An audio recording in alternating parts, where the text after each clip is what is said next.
Man, oh man, I can't believe people had to suffer through three Cars movies before getting this one. It's like, what happened? Where are your priorities here? Seriously, it's ridiculous that we had to wait this long. 14 years. Kind of like, well, I'm not exactly sure, but it's similar to, like, how long Kingdom Hearts 3 is taking. I know. But also, Ridiculous wait. yeah, originally this was supposed to come out next year, and it was kind of tied into that joke where Syndrome was like, 15 years too late. Yeah, that would, I admit, be a great joke. Yeah, but I'm happy to get this movie at least a year sooner. So, hi, welcome to End Credit Reviews on episode of After the Credits on End Credit Reviews. This is Tyler from End Credit Reviews. And Steven from Steven Lawson Studios. Yes, and this is our review on Incredibles 2. Personally, why they dropped the from the title, it should be called The Incredibles 2. Because the first one was called The Incredibles, it just wasn't called Incredibles. Mm-hmm. Yeah, no, I agree. I actually didn't notice that until, like, towards the end of the film, but yeah, that's true. They did drop the. Did they like run out of money? They couldn't afford the kind of like with Batman versus Superman. They spent so much money they couldn't afford the S for versus, so it just became V like it's a court case. Right. Well, I will say with that one, I think that was intentional to make it this on trial thing. But in this case, I think it's probably just somewhere in the production line, somebody screwed up and they're like, ah, screw it, we'll just roll with it. So. At least they just kept it simple and just called it 2. They didn't do something dumb and cringy and gimmicky like The Incredibles 2, The Rescue. Right. Oh, man. That would have been so bad if they did that. Yeah. Coming up next, Paw Patrol. Just like something cringy. Yeah, it would have topped Teen Titans Go to the movies. Yeah, it's funny how it took you just a split second to realize the pun I made about The Incredibles 2, The Rescue. Exactly. Yep, we have actual professional people working on this, folks, which is a good thing. Speaking of, there were so many bad movie trailers that played before this. Seriously? This was an endurance test before was. getting to this sort of thing. Like, I'd rather watch a bunch of bad movie trailers to a good movie than the other way around, in a way. There were, like, literally 2 exceptions, and I'm trying to remember. How to Train Your Dragon 3? Yeah, there was that, and the Bumblebee standalone, I'm like, okay, maybe, we'll see. Yeah, before that was some kind of Transformers ripoff with a dog. Yeah, Axel or something, and just so many terrible, terrible kids' movies. So, yeah. It's like, come on, are you even trying anymore? The answer is no. Yeah. So anyway, this movie sees the awesome return of Brad Bird, who wrote and directed this movie. This guy is awesome in animation. This guy directed one of my favorite movies of all time, which is The Iron Giant. He also wrote and directed the first Incredibles movie, and he also directed Ratatouille. However, he's not so good in live action. Personally, I think the fourth Mission Impossible movie he directed was pretty overrated in general, and Tomorrowland was pretty underwhelming. Mm-hmm.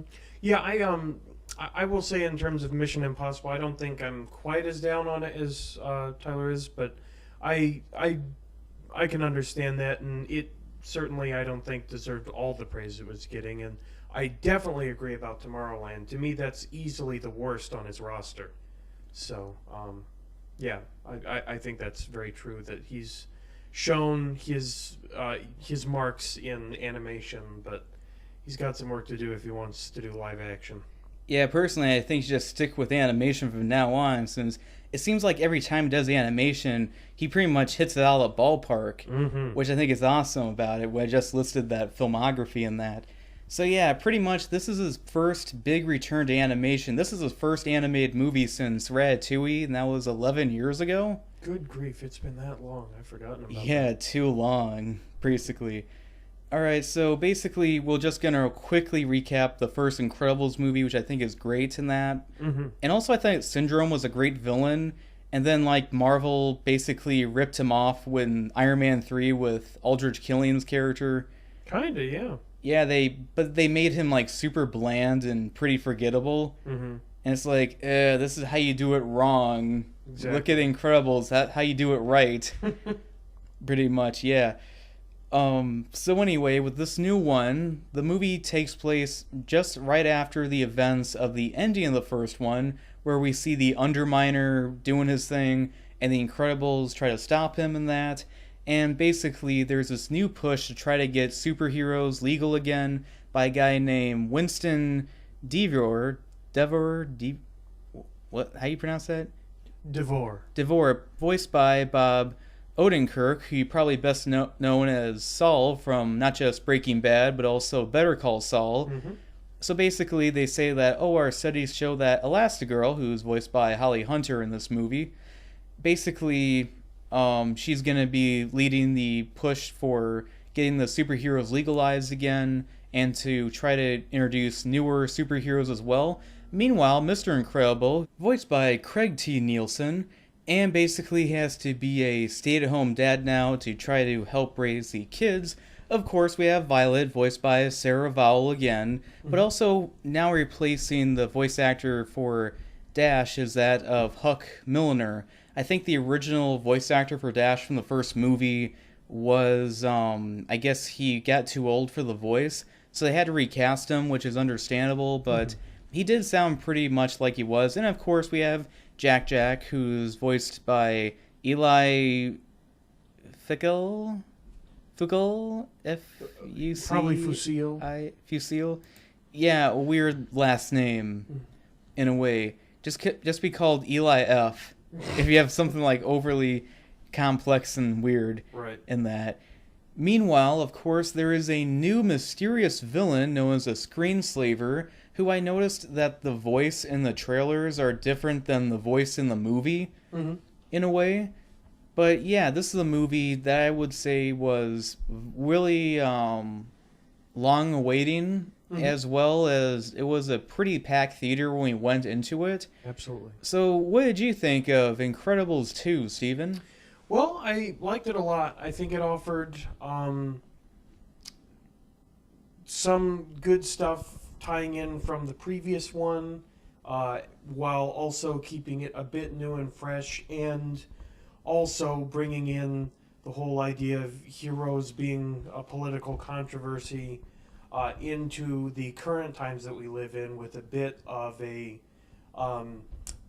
twist being, marketing yourself based on the female hero to pander to kind of the empowering movement that is occurring with things like the Me Too movement and other things.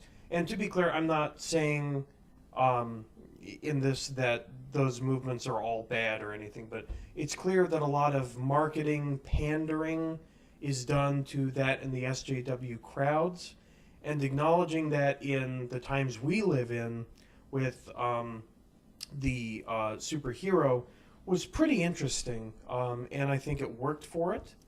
I thought overall the main difference was that ultimately the villain in this one, what it ended up being, that I won't reveal, basically was a bit underwhelming compared to Syndrome in the first Incredibles movie. And I think, Tyler, you were saying that in a lot of ways it mirrored the first one in terms of at least the story and the focus, from kind of male to female and switching the house dynamics.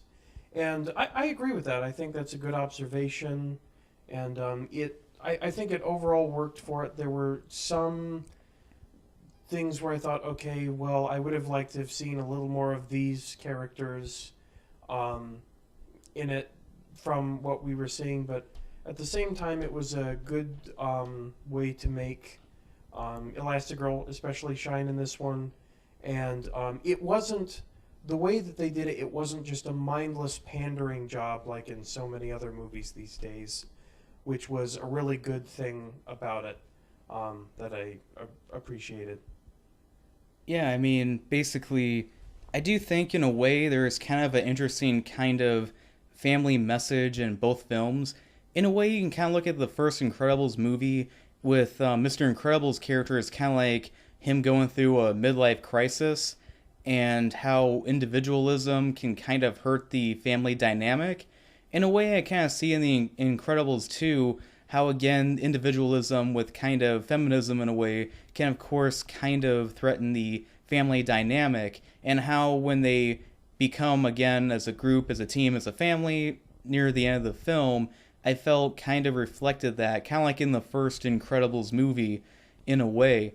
In addition to that, I will also say that I like how the movie begins just after the events of the first movie where they fight the Underminer and that sort of thing. In fact, the part where the Underminer's like sucking the money out of the bank, I'm like, pretty much the box office intake of this movie for this weekend. Yeah, and also the beginning of the film, I did like the twist where it was kind of similar to the babysitter character in the Jack Jack Attacks, or Jack Jack Attack, what it was called, with the, that one babysitter character, Kari, I think, or Carrie, whatever. And that basically this time it was the kid Tony that Violet was into, and he basically accidentally saw her with her mask off, which was kind of like funny. Like, we saw that in Spider-Man Homecoming, and she topped Spider-Man's record for hero that accidentally gave away their identity.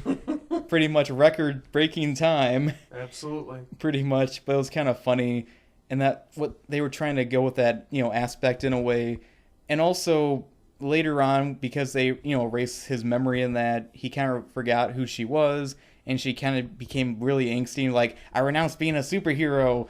And I'm thinking to myself, legitimately better writing than the Amazing Spider-Man movies. Absolutely. Just in this one scene alone, understands teenagers better than whoever wrote the Amazing Spider-Man movies. For sure. In a way. But yeah, I will say that, I really did like, of course, her character a lot. How, this dynamic where she, in the first movie, she was really shy with just her hair in front. But we saw that character arc where she was more confident with her hair back. In fact, later on, when he's trying to help her out with being, introducing, to Tony again, they go to this restaurant, and she, like, freaks out that he's, like, working there. And we see the cups. I pointed to Steven, like, those are Pizza Hut cups. Like, the same exact look and design and color, too. True. Very true. It was a good observation. Yeah, it was pretty funny. And also, like, Dash again, he's really fun, he's really energetic. And also, of course, the whole math joke, like, they want us to do it this way, Dad. And that, like, I don't know that way. And it's a pretty relatable thing that a lot of parents... Common Core. Yeah, maybe the hidden enemy in the film. Yeah. The real villain. Yeah, I mean... I think it's like a really relatable thing that a lot of people like these movies a lot, is that this is a superhero family, but in a way their personalities and these certain situations are put in is something that's pretty relatable. In a way, like, a lot of people really like the character of Spider-Man, is that they can, the problems he has is very relatable to a lot of people in many ways.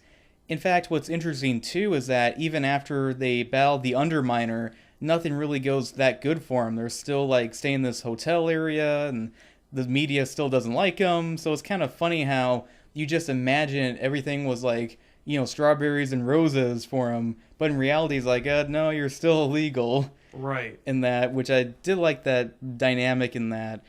But also, I do like how Samuel L. Jackson is back as Frozone again. And I gotta say, the animation on Frozone, not just him, like, with his ice powers, but also just the animation in general and the characters is, like, a huge leap forward from the first one. For sure, yeah. Yeah, so there are some new superheroes that are added into it. What do you think of them, Steven? To be honest, most besides maybe, well, I guess we can say a couple of their names, just not too much about them, but Void, I thought she was interesting. The twist that happens with the main villain was like, okay, yeah, that I mean, it's a bit stereotypical, but at the same time, that's fine. Um, so yeah, I would say that most of the new heroes, and the new villain, um, to me they were kind of lukewarm, like compared to the actual family. But honestly, that's okay because the family still needs to be the priority. Yeah. If anything, the main thing that could have been stronger to me would have been to make the actual villain a bit more dynamic. And I'm not going to spoil it, but for the role that the villain played, it made sense. So I'm also not going to, bash it too hard for that reason because it still worked. It's just like it didn't work quite as well as the first in terms of like, oh, that's a memorable villain. Yeah, I So mean, we'll get into like spoiler stuff soon. But anyway, I mean, I remember you pointed out the guy with the electric powers looked like a complete douchebag. he did. He looked like such a tool, just this douchey grin and like standing in the like middle ground, just like lurking weirdly in the scenes that he was in. He, Yeah, and also, I guess there's this one hero guy who can like has like acid reflex of like lava stuff. yep, And Steven was like, "Where's my super suit?" exactly. I technically have some mild acid reflux too. Yeah. So like I'm just like, bruh, where's my suit at? Where's my suit at though? I Like, yeah, I did love the fact when they came over to that one house and they're all like hypnotized, the owl like flying guy does like like his head turn. yeah, and like make it more creepy looking, which was hilarious in that. But yeah, I do agree with you, like Steven, about like how the kids were able to shine a bit more Mhm. at one point. Like it was really up to them to help him. They also explored like Jack's powers, That was and good. yeah, and also like a scene where I mean, it's funny when he fought the raccoon, but you think about it, I felt sorry for the raccoon because he's just trying to eat some food in a dumpster that no one wants, Exactly. and that. Yeah, I mean, but also, speaking of all the other characters we've been talking about, remember, Edna Mode, who's voiced by the director and writer of the movie, Brad Bird? Yes, she's great as always. Yeah, it's funny how it's like a guy voices this woman, Mhm. kind of like and some guy voices the wife character in Bob's Burgers. Uh-huh. And that, which, yeah, I never really cared for that show. But Me I neither. digress anyway, and I remember, I mean, I did like the, how they did have her back in here. They explained that, like, at first she's like, I don't want the baby, but then find out has a bunch of superpowers, like, oh, I want this to, train this kid in that. But also, like, how even the baby was imitating her a little bit. Right. That was funny. Yeah. The baby got a lot more personality in this one, which was great. And I mean, the powers coming in clutch at certain points, to drive the story along. That really did help, I think. Yeah, I mean, in a way, I kind of went back and forth at times. That sometimes, like, okay, the baby works, but other times I think to myself, yeah, I'm getting. Hopefully, they don't do this like the first act of Guardians of the Galaxy Volume 2, where they showed Baby Groot way too much. Yeah, no, I'll give you that too. I did have that concern as well. So, Yeah, but also, we have Rick Dicker, who's like an agent that helps the Incredibles out with like the memory erasing things. He's voiced by Jonathan Banks, who's also another guy who was in Breaking Bad mhm. as well. Like, yeah, we have two Breaking Bad guys in this one, which I think is kind of funny. I'm expecting some kind of Breaking Bad tie-in to it. Yep. In fact, the guy who voices Winston in this movie, he looks a lot like the voice actor Bob Odenkirk, who played Saul in Breaking Bad and Better Call Saul, which I Yeah, thought was interesting in a way. it is. Yeah, I mean, there was so many Thanks. laughs in this film. Sadly, some people brought their babies to it. Oh gosh, that was cringy. But Here's my gripe with that. If you can afford a movie ticket, you can afford a babysitter. hopefully, yeah. Yeah. I mean, the theater was really packed, but I felt like it was mildly cringy when people started to clap at this one moment when the tide was turning. They're like, one guy was like, yeah, and like far back in the nosebleed, and some people background were like clapping I agree. It was just like that was so forced and unnecessary, and like I've never, especially in the middle of a movie, seen someone like yeah. Well, actually, I So- think there was one thing that was far worse that easily tops it. Remember in the last Harry Potter movie when they were cheering for like Ron Weasley's mom who defeated Bellatrix for some reason? I admit I was thinking that's the one exception to the rule was that where it's like, yeah, get him, girl. Okay, stop. You're the worst. Like, Didn't you tell me when you saw that you yelled back at the people said, "Shut up, that's so cliched." I did. I literally said, sit down. That's so cliched. Like, yeah, I know. But yeah, it was nice getting like a big laugh from people in the audience, even for like minor stuff, which made it more entertaining. right. So at this part, I think we should briefly talk about spoilers in a way. So fast forward to this part if you don't want to be spoiled about the movie. Mhm. So speaking of the villain, that I think the one legitimate gripe I have with this movie is the surprise villain cliche that we just keep seeing just way too much in animated movies. We saw this in Up, we saw this in Frozen, we saw this in Zootopia, and there's several others. Oh yeah, and Coco.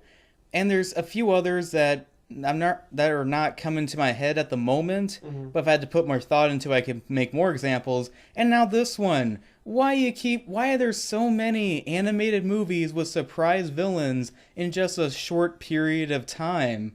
And that what happened to just having a legitimate villain and make it obvious instead of saying, "Oh, I'm the villain now," all of a sudden? And that, like, okay, it's kind of a mystery, but still, a bad cliche. They just keep doing way too much. And I was kind of disappointed this movie wasn't necessarily above that pitfall. Yeah, I kind of agree in terms of this specific case. I don't think that the surprise villain thing is necessarily a bad thing, because as long as it's executed right, I think that can work for it. But I do think that's a good observation about it being a trend currently in animated films, especially. And also, I mean, just the fact of who it was, this, since we're in spoiler territory, the sister of Winston. Winston. Yeah, her name is Evelyn, who's voiced by Catherine Keener. We probably know it from Get Out. Right.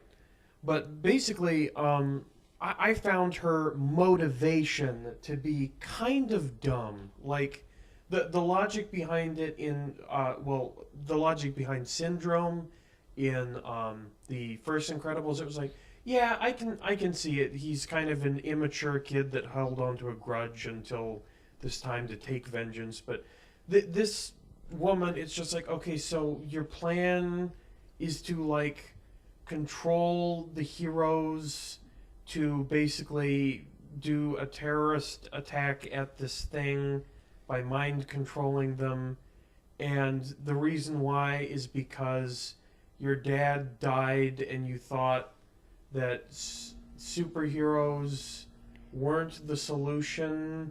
I guess, hero worship Yeah, in a way. and I mean, I get that, but it's like blaming the heroes for it and not either the government or him or other aspects of it.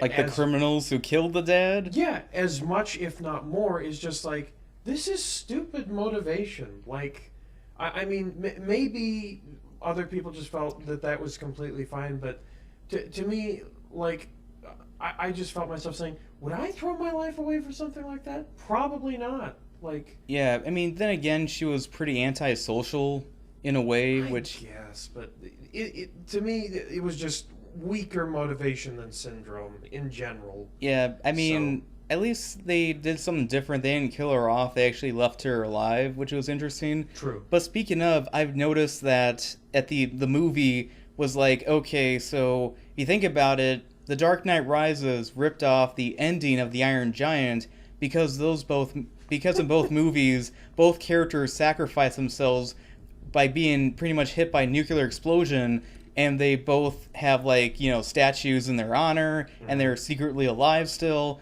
So Brad Bird was like, okay, Dark Knight Rises, I'm gonna rip you off by basically having my villain character wear like a mask thing in a plane and be like, crash in this airplane, pretty much. With no survivors. Yeah. Insert that clip, yeah. Absolutely. It comes full circle, folks. It does. Also, I was kind of disappointed that the Underminer, not only did he get away, but we never see him, like, come back. Exactly, and they were even bringing up the point with like Elastigirl about how it's important to follow through. It's important to not just have this be like something for the tabloids, but to follow through. Okay, well, where's the thing at the beginning that we've been waiting 14 years to have follow through on, and you still didn't follow through on it? Like, it's ridiculous. I mean, there might have been a deleted scene, maybe, I don't know, but I felt like what could have been made more interesting is that what if, the Screenslaver character, what if they took control of the Underminer and started doing stuff? Would have been kind of an interesting kind of twist. True. Yeah, in a way, or maybe it was twist. concocted by it, which would have been interesting again. But also what's weird is that it's Underminer we meet again, like this is like an old villain from the past, which I wasn't so sure about. But also how they say, like, this is what the media sees. And I'm like, True. yeah, we see this plenty of times of them true. being, deceptively spinning stuff and recutting stuff. Yep. To make good guys look bad and bad guys look neutral or good. It's very true. I mean, it's a good piece of social commentary for sure, for especially a kids movie technically. Yeah, I mean, it kind of reminds me of Disney movies have kind of done this back in Snow White and Seven Dwarfs. You remember when Grumpy didn't like Snow White sleeping, like, she's a female, and all females are poison, they're all full of wicked wilds. And one of them's like, what are wicked wilds? Grumpy, I don't know, but I'm against them. That has not become irrelevant, sadly. Right. Which is great. I think we're pretty much done with spoilers now. Alright, so I thought this movie, again, there's probably other stuff that's not coming to the top of my head at the moment, but again, the ice puns were that I made from time to time with Syndrome. With Frozone. Syndrome, Frozone, kind of rhyme, sorry. I was going to say, and I guess this could be mildly spoilerish, but not really. I mean, basically, I was just going to add, because it occurred to me, that in this movie, Samuel Jackson voicing Frozone does drop and it cuts. So the golden standard for Samuel Jackson occurred in a Pixar movie. So I love it. I was kind of disappointed that we didn't see his wife, what she looked like. We just saw what pretty much happened in the trailer, which, by the way, I noticed her voice in the movie was different than her voice, her tone of voice was in the trailer. That's true. Which I felt like was kind of odd. Like, what? It's kind of like with that fourth Indiana Jones movie that Red Letter Media pointed out, where he says in the trailer, part-time, and then in the movie, part-time. Yeah. It felt like you put the weaker cut in the movie and the strong cut in the trailer. Like you mixed them up. Yeah. By accident, or I don't know. I was gonna say maybe that's intentional to sell it man, I really want to see this, and then be disappointed in the theater. So. Yeah, a lot of misleading trailers do that. For sure. Yeah, definitely. So, what would you give this movie, Steven? Well, I'll say that I really liked this movie. I still stand by. I'm not someone who subscribes to what I call the virgin viewer experience, and that the original is always better than the sequel. But I think this was just mildly half a step down from the original. Not a whole lot, don't get me wrong. We're talking, a couple inches in terms of quality. Yeah. And that's basically, I think, due largely to the villain and juggling a few more different aspects. And, I think a large part of that being that the family was overall kind of more separate in this one, but at the same time it did some good new things that it deserves a lot of props for and recognition. And I would say overall for a sequel it was pretty solid. I really enjoyed it, and I'm not someone who just cheeses all over the newest Pixar or animated kids movie. And this really stood out as, yeah, this is a solid one, and I had a lot of fun. So this is definitely one I would recommend. And if I were to give it a score, I would say somewhere in the area of 85 to 87% is what I would give it. Okay, I think it's pretty good. I mean, this movie had a lot of action for an animated kids movie, which I was impressed with. The animation quality is pretty excellent. In fact, when Elastigirl's trying to stop that train, I'm like, Spider-Man 2 flashbacks here. Yep. Yeah, but also I do like how it did take place right after the events of the first one. They didn't necessarily try to pander to superhero tropes that are going on now, except they did poke fun of the whole darker costume Elastigirl had on. Like, True. it looks like dark and moody, which is kind of funny. But yeah, I love seeing these characters again. I felt like they got it right. I love the fact they had Brad Bird write and direct this one, like he did the first Incredibles movie. He also wrote and directed the first one. I do like, again, seeing the characters again. My big gripe is not just the surprise villain cliche, but also the villain. Yeah, I agree, it's not as great as Syndrome from the first one, as well as like the Underminer kind of could have came back later in the film as well. Sure. To kind of come full circle in a way. I did really was surprised how much I liked Violet's character in the movie, what they did with, in a way, in the different like gag stuff and that. And yeah, I did like kind of what they showed briefly of the new superheroes, which made sense in certain ways. Like, yeah, there's newer superheroes that are probably in hiding because they're illegal at the moment. And again, I was telling you, Stephen, like, this is basically Watchmen for kids. It is, though. It really is. Yeah. That's a good way of putting it. And Yeah. the puns of like, this was cool. I don't want to undermine it, but you know, Yeah. those were funny throughout too. Yeah. All right. So for The Incredibles 2, I would give this movie about 3 to 3.5 stars out of 4. I would say it's definitely one of the best movies I've seen all year. I definitely would rank it up there with Avengers: Infinity War. But also, one last thing I want to say about it is that it's funny how these two movies are better Fantastic Four movies than the Fantastic Four movies that we've gotten from Fox. Well, 20th Century Fox. Woke. So true. Yeah, no, I mean, we got, Mr. Incredible's The Thing, Elastigirl's Mr. Fantastic, Violet's the Invisible Woman, and, I mean, Dash is technically Human Torch, but he's fast instead of with flames and can fly. I was gonna say, I guess you could divide the traits into Jack and him, because Jack does combust at various points, as we've seen. Yeah, But, hence Jack of all trades. Yep, but he can practically fly, or Dash can practically travel at light speed with his super speed, like the Human Torch can fly really fast through the air. So Yeah, I'm just, I was really happy I saw this one. I had a really good time with it. it was incredible. Yeah. It lived up to the title. It did. Yeah. So this is Tyler from End Credit Reviews. And Stephen from Stephen Lawson Studios. And we hope you enjoyed this episode of After the Credits on End Credit Reviews. And we hope to make a lot more in the future. Please like and subscribe. And as we notice about Elastigirl in this movie, extra thick. Extra thick, yes.